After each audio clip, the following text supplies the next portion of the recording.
There's a place He comes to me.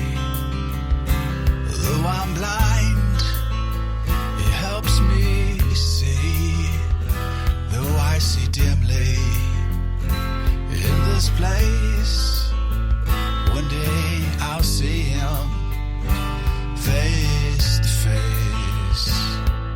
This is Kurt Kaikkonen, pastor of Calvary Chapel, Waterford, at your neighborhood church. Today on Face to Face, we'll be in the book of Genesis. So grab your Bibles and let's get started.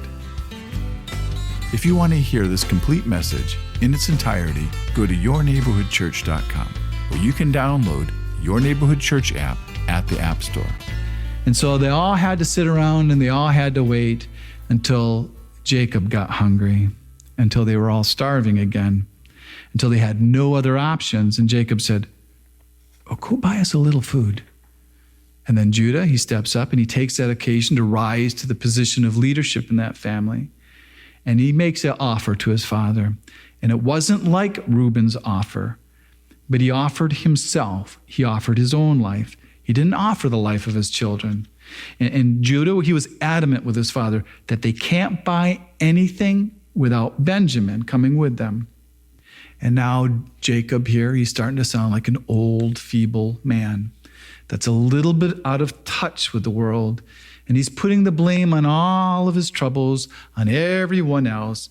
And he's trying to make his sons feel guilty, like it's all their fault. But then Judah, he reminds Jacob of what he said himself the first time when they went down to Egypt to get food.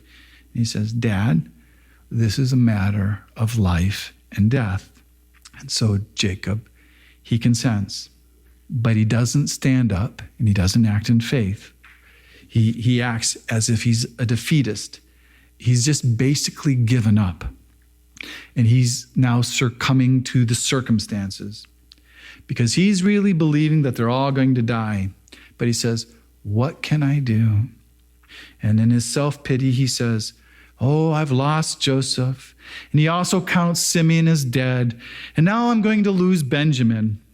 And Jacob, he can't see God anywhere, but God is everywhere in these circumstances. But Jacob can't see it. But God is saving them like He always has. He's always saved Jacob in all of his adventures. And it's amazing that Jacob never learns this. And he's always surprised when God steps in. And it's always at the point of disaster. But God has never let Jacob down. And so Jacob, he prepares a present for the Egyptian ruler, which is exactly the same thing Jacob did before he met Esau. He prepared him a present. And it worked then. And so maybe it'll work now. So Jacob, he's acting like Jacob. But what do you get a man that has everything? Well, you get him a gift basket. I just got a gift basket for Father's Day from two of my daughters. And this basket, it contained everything you couldn't get in Egypt. It had balm, spices, myrrh, and honey. And that's the same things that those Ishmaelite traders were bringing down when they sold Joseph to the Egyptians. And some pistachio nuts and some almonds. And then Jacob, he also sent him with twice the amount of money to show that Egyptian ruler that we're honest. We really weren't trying to rip you off. It was just a mistake. And so the brothers, they took that present, they took their brother Benjamin, and they started south again. And now these brothers are starting to actually show some signs of honesty. Because if you think about it, they could have just brought anybody down that kind of looked like it could be their brother Benjamin. They just had to get someone that looked like him. And the Egyptian, as far as they knew, he wouldn't know. But they didn't do that. But on their way down to Egypt, they had three problems that were waiting for them. First, they had to explain the money. And then their second problem, we got to get Simeon back. And the last problem they had was protecting Benjamin. And so for this whole time, which was probably about a year, Joseph, he's been waiting for their return. And he probably had people out there looking for him. And when they did see Joseph's brothers, Joseph arranged for them to have dinner at his home. And the brothers, they thought it was a trick. They concluded that they would be arrested, they'd be enslaved and killed, and their donkeys would be taken. But there was no trick. And right away, the brothers explain their case to the steward about the misunderstanding about the money, because they're trying to make an ally with somebody before having to explain that money to that harsh Egyptian ruler. They're trying to get somebody on their side, but to their surprise, the steward said, oh, he had their money. And it probably was actually true, because Joseph probably paid for all their food, because Joseph never wanted their money. And now Simeon, he's released before Joseph ever arrives. And no one ever even verified that he brought Benjamin with them. That's because Joseph already knew, because Joseph, he was overseeing all of this. Before they ever got there, he was watching them. So now you have all the brothers there, and they're treated hospitably, and they're given some water to freshen up, and it's a much nicer reception than they could have ever imagined. So these brothers, everything's working out again, and they're arranging their present. You know, they probably saw how small it was with all the great wealth around there. Maybe they're just trying to tie a bow on it or something. And then Joseph comes home, and he gets his gift basket, and Joseph, he receives it graciously. And then he asks about their father. And it must have seemed strange to them how interested Joseph was in their family. And they must have thought, is this how he treats all the foreigners who come down here to buy food? But Joseph, he can only stay in there for a moment, because just after a moment, he's overwhelmed, because he sees his brother Benjamin, and it's been 20 years, and this is his only full brother. It's the only one that he thinks actually loves him. And now his brother, he's like 30 years old, and he thinks about all those years that they've missed. And he's reminded of his mother, and he speaks a blessing to Benjamin. But then he has to leave, because he can't let them see him cry. And so then Joseph comes back, and he's seated by himself. And then the Egyptians, they're all seated by themselves. And then we have the brothers, and then they're sitting by themselves, and they're all arranged in their birth order.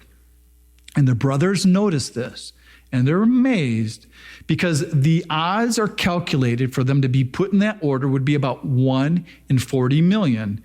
It couldn't have happened by chance. And there's no way that the Egyptians would have been able to acquire that kind of information. And then you see here how the Egyptians are seated by themselves, where they wouldn't even sit with Joseph. And that's because the Egyptians were one of the most racially separated people in the world at that time. Their prejudice was against anybody who wasn't Egyptian, and even with Joseph being a ruler. And that's because the Egyptians believed that they were descended from the gods. And so they hated anything foreign, even Joseph. And this is probably the reason why God had his people become a nation in the land of Egypt. Because if he had left them up in Canaan, it was more probable that they would intermarry with the surrounding people and they would lose their identity. But in Egypt, almost nobody would intermarry with the Hebrews. So God could take them down there and he could build his separated people. So now they're at the table, and Joseph tests his brothers to see if they have the same envy toward Benjamin as they had toward him. And so Joseph, he sent Benjamin 5 times more of the delicacies than the brothers received. And they passed that test. They didn't have that type of envy toward Jacob's favorite son now, Benjamin. In fact, they're happy. They're glad that this Egyptian ruler likes Benjamin, because now they don't have to worry about protecting him so much. And the brothers, now they can enjoy this dinner with their new Egyptian friend. So they're thinking, well, Benjamin, he's okay. And Simon's back. And the money misunderstanding, well, that's all over. This is all behind us now. So now they're at ease. And now they're eating as if there was no famine in the land. And they enjoyed all that hospitality from their host. But this is a false peace, because this is a staged play. The identity of their mystery host has not been revealed. And so they think they have peace with God because their circumstances have changed favorably. But they can't have peace with God, and that's because they haven't repented yet. They haven't been reconciled to their brother. They haven't been forgiven from their sin. And to have true reconciliation they need to ask forgiveness, and not only from God, but they need to ask forgiveness from Joseph. So this isn't a real peace, but you have to see here that God, he loves these men, and he's not going to leave them like that. But this story is going to be continued next week. So we'll finish it up next week. But just to let you know that God, he doesn't expect any less from us when we offend people and we've wronged them. But we need to do more than just confess that we've wronged them, but we need to ask them their forgiveness. And it's absolutely no different than to be reconciled with God, because he also is not going to forgive you until you confess that you've offended him. And you can't have any kind of reconciliation with God without you asking him to forgive you.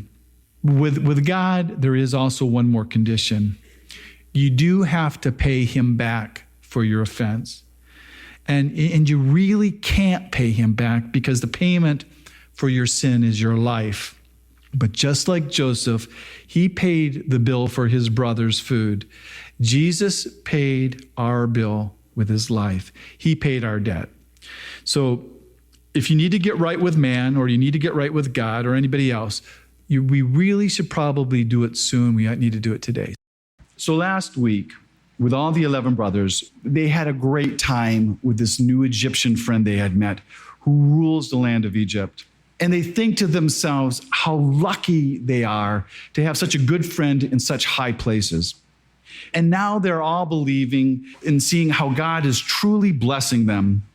And now it's early morning, and their donkeys have been loaded with enough food to get through another year. And this trip has been the highlight of their whole lives, because these guys are just a bunch of podunk sheep farmers from Nowheresville in Canaan. And they've been whining and dining in the big city. And they've never been anywhere like this. And they've never ate like this. And they can't believe how lucky they are. It would be like one of us being invited to the White House by the president himself. And they're going to think they're going to talk about this night for years to come, our big trip to Egypt. And they're going to talk about the conversations that they had with the ruler of Egypt and who he really liked best. And Benjamin, well, he'd be bragging about how he couldn't eat as much as the guy would give him. And the brothers were saying, well, he was just trying to impress you because you're just a young kid. And so now they're riding off in the morning sunlight, and they're on their donkeys with all their troubles behind them, and they're beginning to sing happy trails to you. And then all of a sudden, the police, they pull them over, and they're like, what's wrong? Were we speeding? And the officer says, get out of your car, or more like, get off your donkey. And I really had to restrain myself because I could have told a really bad joke there, but I didn't because we're in church. And so the sheriff says, get off your burro, get your hands behind your head, interlock your fingers, and he starts searching them. And the brothers say, well, what are you looking for? You've been listening to Face to Face. Face to Face on this radio station has been provided by Your Neighborhood Church. If you want to help support Face to Face and put this program on other stations just like yours, you can contact us at yourneighborhoodchurch.com or write Your Neighborhood Church, P.O. Box 500, Romeo, Michigan 48065. There's a place he comes to me. Though I'm blind, he helps me see. Though I see dimly in this place, one day I'll see him face to face. Tune in again tomorrow at this same time as we continue to go through the Bible.